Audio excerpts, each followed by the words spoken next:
Hey gamers, welcome back to Square One Games. My name is XONEVANT, and today I want to talk about an article that's up on IGN.com. This was actually sent to me by Dormouse03. She's been a subscriber for a long time to the channel. You guys might remember her. She was on the Daily Dose a while back, did a dual com with me. So a link to her channel is going to be in the description below, so check her out. But let's go ahead and talk about this article. So the premise of the article is pretty simple, right? What if Borderlands 2 was the exact same game as it is today, but it was free?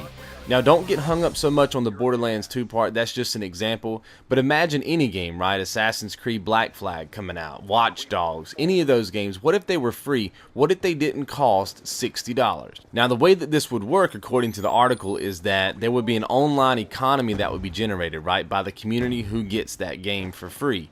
So you would get the game for free, you would come home, you would start playing it, and then naturally as you play through the game, you would get, item drops or a special kind of, special kind of ammunition, special kind of gun, special kind of armor, whatever, right? And you could put that on a marketplace and sell it back to other gamers who maybe, they don't have the time to grind through the game like you did or go through an 8-hour dungeon or whatever, right? They could just get it for a couple of bucks. It's very similar to what we do now, where I've just recently started playing Black Ops, and I know there was some camos you could buy and stuff like that. Now, I'm not really into that sort of thing, but I know some people were, and it generated a lot of revenue for Activision when they sold those camos. But let's say that those camos were unlocked by, getting like 1,000 headshots with a certain gun or something like that, and somebody actually went out and did it. Then they would be allowed to sell those camos, because they're kind of rare, on the marketplace, and they as gamers would actually get paid, and so would the company. Now obviously there's drawbacks, because people could boost to get it, and that's kind of where I'm getting into when I read this article. Is it needs to be regulated. If this is going to be a business model going forward, it has to be regulated like really tight, because there's a lot of people online, man. As soon as you introduce money into the equation, people start lying and cheating and stealing and whatever they got to do to make that easy money.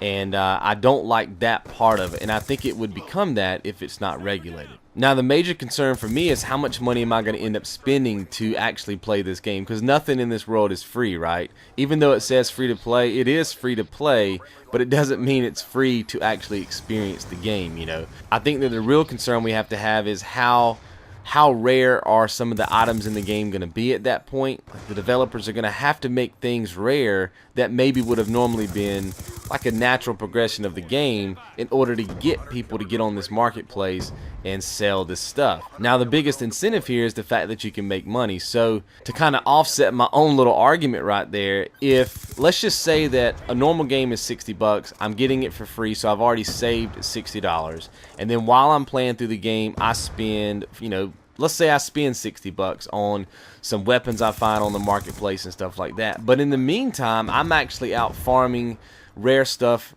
on my own account, and I'm also selling stuff on my own account. So I'm spending money in the game, but then I'm actually getting rare stuff that I can also sell on the marketplace, and I'm making my money back. Now, if that's the case, that's pretty cool, but that can also be counterproductive, because I can just get on there and say, well, I'm going to get the game for free, and I'm just going to farm everything on my own, you see what I mean, and just beat the game. Like, I don't really ever want to sell it. I don't really ever want to buy anything. I'm just going to do it on my own. So that's the last issue I have with this, is what if you get the game for free and then you just don't participate in the marketplace at all? See what I mean? Then the developer's not generating any revenue off of you, and if enough people do that, it could hurt that company. You see what I mean? It could hurt that developer. So there's a lot of things to think about with this thing. I think overall it's a pretty neat, concept. I know that MMOs have done it. I think it was Diablo. I'm not really familiar with the MMO world, but I think Diablo did that, Diablo 3. And I'm not sure how successful it was. Maybe you guys can let me know in the comments, but I know it's out there. I'm willing to give it a shot. I'm pretty open to that kind of stuff, especially, in the position that I'm in with YouTube, where I have to buy a lot of games. Like, I know this year I'm going to end up buying 6 to 9 games in the next 4 months at 60 bucks a pop, just to be able to do the videos that I want to do. That's a lot of cheddar, man. That's a lot of dough. If I could just go out and get them for free, that'd be great. But it has to be regulated. It has to be something that is totally enforced. Like, there has to be rules and all that kind of stuff for me to really see this thing going to the next level. But let me know what you guys think about this whole free-to-play thing. Do you think it would work?